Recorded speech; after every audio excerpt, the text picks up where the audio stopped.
controls your computer? Is it you, or is it some big company that's really controlling it?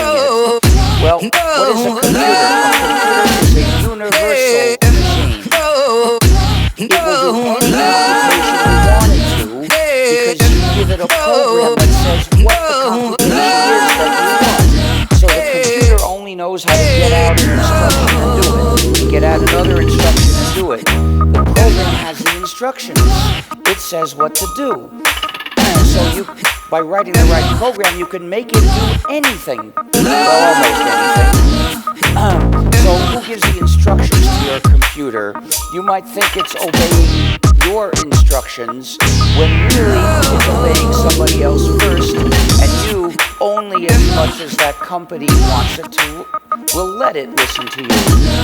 With software, there are two possibilities. Either the users control the program, or the program controls the users. It's inevitably one or the other. So, in order for the users to control the program, they need the four essential freedoms. And that's the definition of free software. Free software respects the user's freedom and community. Now, we often call it libre, using a French or Spanish word, pronounce it as you like. The point is, that's what we mean. We don't mean it's gratis. We're not talking about price. We're concerned with your freedom. And we sometimes say free/libre to show that. So, freedom 0 is the freedom to run the program as you wish, for whatever purpose. Freedom 1 is the freedom to study the source code of the program and change it so it does the computing you want it to do. But what is the source code? Well, every program typically will have two forms. There's the form that you can read and you can understand if you know the programming language. That's the source. That's what programmers write and change. Then there's the executable, which is a bunch of numbers which even a programmer can't figure out.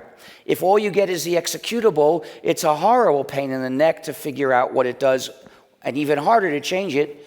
So, to give you the real possibility to study and change it, they've got to give you the source code. That's a requirement. Well, with those two freedoms, each user separately can make a copy and start changing it and make it do what she wants. That's individual control. But what if you're not a programmer? You look at the source code and you don't understand it. Individual control isn't enough.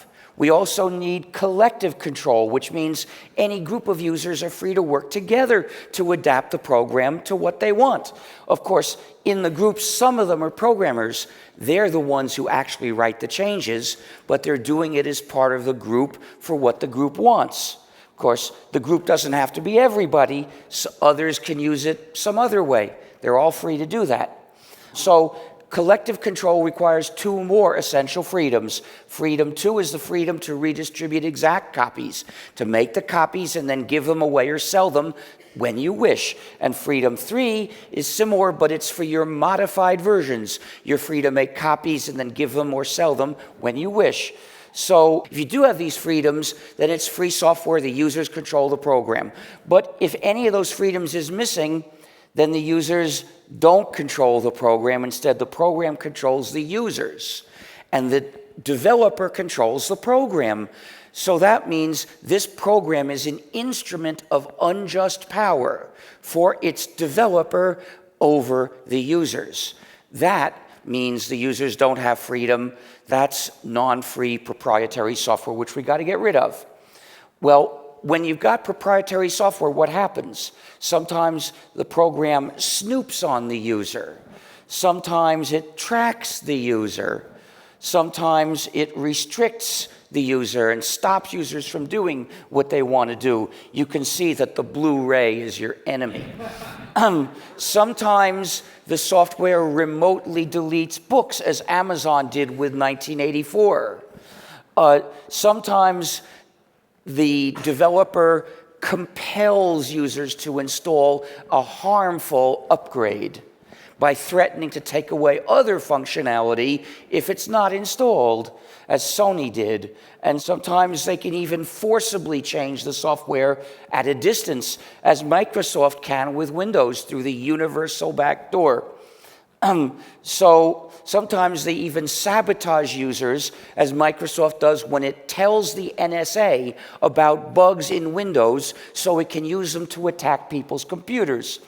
Well, what you get is basically, with proprietary software, the owner has power over the users and takes advantage of this power, putting in those various malicious functionalities to hurt the users.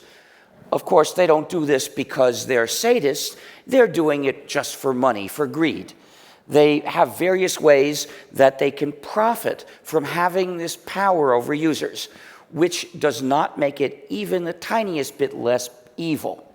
But they have no shame about it. They have conferences where they talk about the latest ways they can take advantage of users through the power they have. Basically, proprietary software, which is now from almost all the users of proprietary software, they're using proprietary malware. It's software for suckers. So how do you stop being the victim? Formerly, you had to stop using computers, but not anymore. Now you can come join us in the free world that we've built.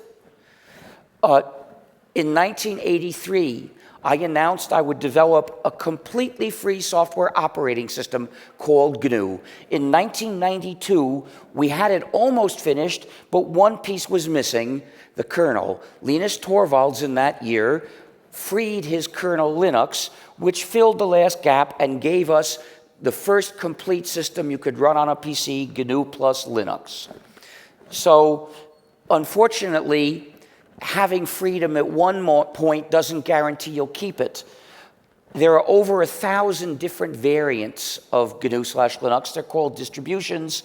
A few of them are entirely free software. Most of them have non-free software added because they're maintained by people who aren't concerned about freedom.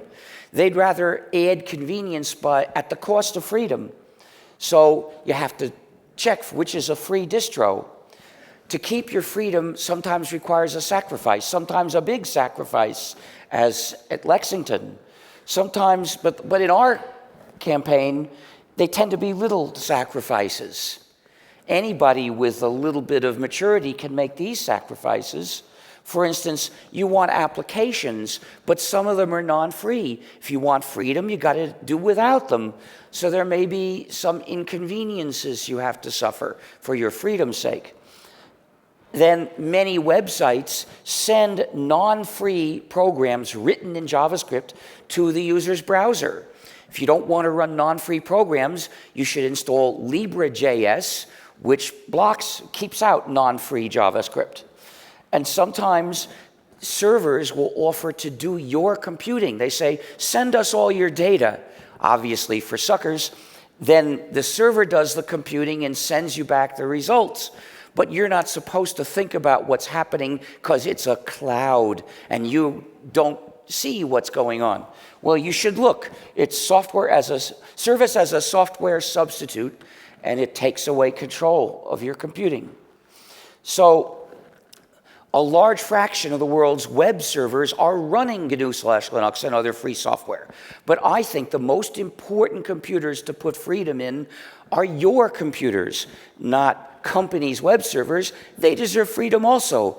But above all, it's people that deserve freedom. So we need to advance. And to do that, we have to cross obstacles. One of them is there are big companies that make a lot of money by having control over users, and they don't want to let us advance. We have to overcome their opposition. Another is that the mainstream media don't talk about free software. They have a term that they use to bury these ethical issues.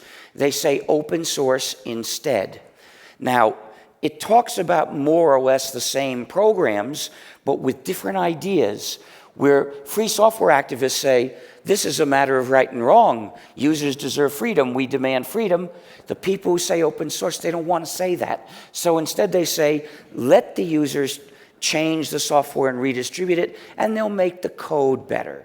They'll fix some bugs. It may be true, but it's a less important issue. If we want to keep our freedom, we've got to talk about freedom. So say free software, and you're helping us every time. Another obstacle is that lots of schools teach non-free software, which is basically like teaching the kids to smoke tobacco. It's implanting dependence, which is the opposite of what schools should do. A school should prepare citizens to live in a strong, capable, independent, cooperating, and free society, which means teaching free software in the school.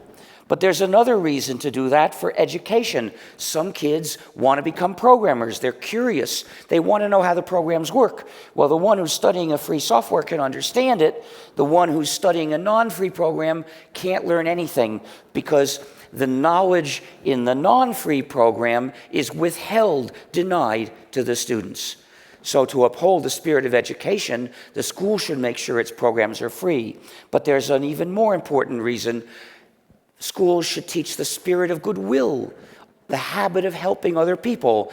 So the class should say, if you bring a program to class, just as if you bring cookies to class, you've got to share it with everyone else. Can't keep it to yourself. You got to share the source code so other people can learn. So don't bring any proprietary software to this class. The school has to set a good example by following its own rule. It should bring only free software to class, except as a reverse engineering exercise. Another obstacle is there's hardware we don't know how to write free software for because they won't tell us how to use the hardware. That's shocking. They want to sell you the product and they won't tell you how to use it. They say, here's a non-free program you can use, run it and shut up. Don't bother us. Well, how do we find out how to run that hardware? With reverse engineering, you've got to study all those zeros and ones to figure out what they really do and write down how to use that hardware so someone else can write the free program to do it. It's hard work, but it can be done. If you want to make a big technical contribution, that's what you should do. Each new activity of life can bring with it new human rights that are necessary. And the human rights depend on each other. If you lose one, it becomes harder to maintain the others. So nowadays, computing is so important in society that the freedoms of free software are among the human rights that society must establish and protect. Thus, how to help? Well, you can write free software. You can organize groups to campaign and persuade schools and governments to move to free software. You can help other people when they have trouble using free software or help them install it. You can say free software and spread the philosophical ideas. Moving to free software is the first step in the liberation of cyberspace, but of course we also use the internet. We need other freedoms there, like network neutrality and putting an end to surveillance of people in general.